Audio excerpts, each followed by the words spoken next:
जय श्री कृष्णा दोस्तों, आप सभी का हमारे चैनल पर स्वागत है।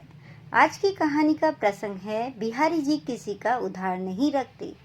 एक बार की बात है, वृंदावन में एक संत रहा करते थे। उनका नाम था कल्याण। वे बांके बिहारी जी के परम भक्त थे। एक बार उनके पास एक सेठ आया। अब था तो वह सेठ, लेकिन कुछ समय से उसका व्यापार ठीक से चल नहीं रहा था। उसको व्यापार में बहुत नुकसान हो रहा था।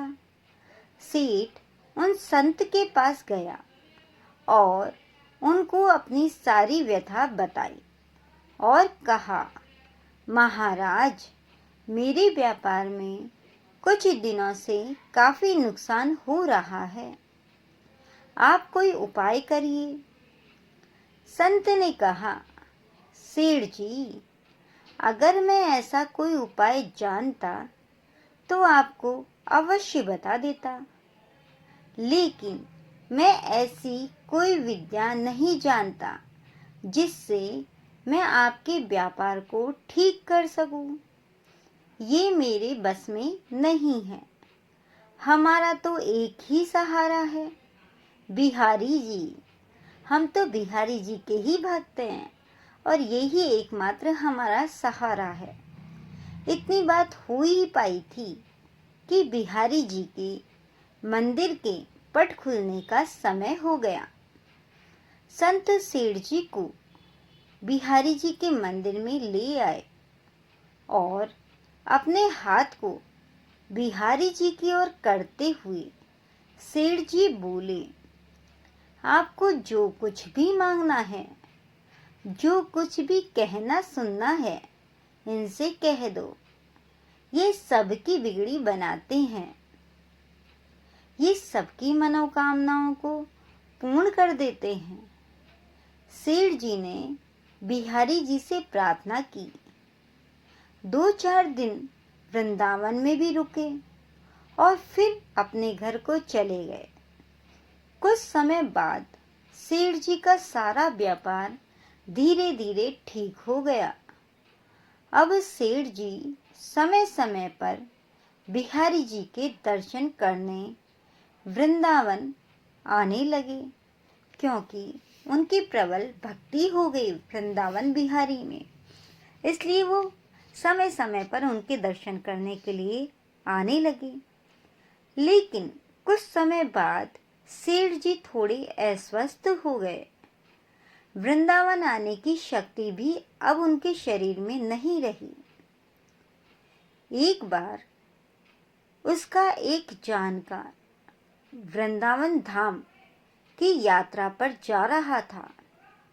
इस बात को जानकर सेठ जी को बड़ी प्रसन्नता हुई कि कोई मेरा जानकार वृंदावन धाम जा रहा है।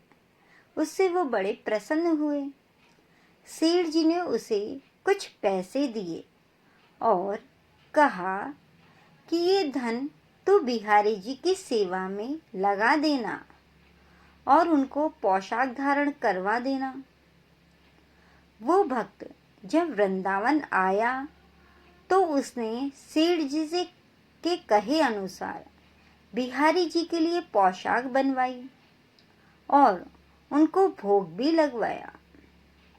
जैसा उस सेठ जी ने उनसे कहा था, वैसी सेवा उस भक्त ने की। लेकिन इन सब व्यवस्था में धन थोड़ा ज्यादा खर्च हो गया। सेठ जी ने जो धन दिया था उससे ज्यादा धन उसका खर्च हो गया।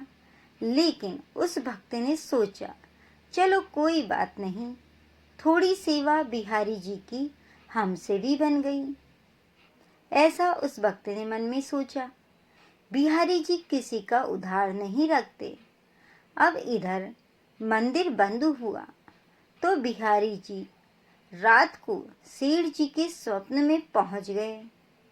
सेठ जी को स्वप्न में ही बिहारी जी ने कहा, तुमने जो मेरे लिए सेवा भेजी थी वो मैंने स्वीकार की, लेकिन उस सेवा में 249 रुपए ज्यादा लगे, तुमने जो रुपए भेजे थे उसमें 249 रुपए और लगे हैं।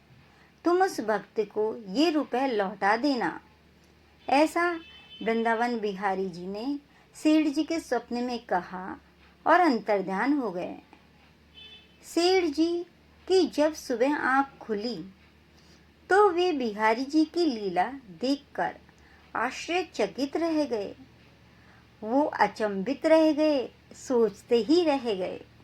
सेठ जी जल्दी जल्दी तैयार हुए और तैयार होकर उस भक्त के घर पहुंच गए और उसको सारी बात बताई। यह सब जानकर वो भक्त आश्चर्यचकित रह गया कि ये बात तो सिर्फ मैं ही जानता था और तो और मैंने किसी को बताई भी नहीं। सेठ जी ने उनको वो 249 रुपए दिए और कहा, मेरे स्वप्न में श्री बिहारी जी आए थे और वो ही मुझे ये सब बातें बताकर गए हैं, इसलिए आप अपने 249 रुपए लीजिए जो आपने अधिक खर्च किए हैं।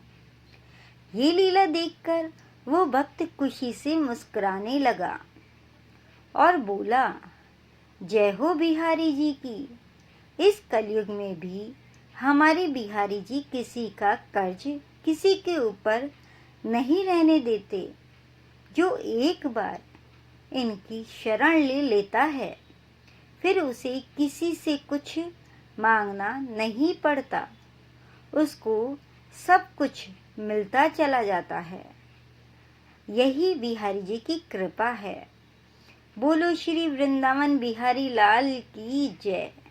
दोस्तों, आप भी वृंदावन बिहारी लाल के रंग में रंग जाइए और उनकी लीलाओं का स्मरण कीजिए और वृंदावन जाकर वृंदावन बिहारी के दर्शन करके और कीजिए और वृंदावन बिहारी लाल की जय बोलकर कमेंट बॉक्स में अपनी हाजिरी जरूर दर्ज करवाइए। जय हो वृंदावन बिहारी लाल की जय।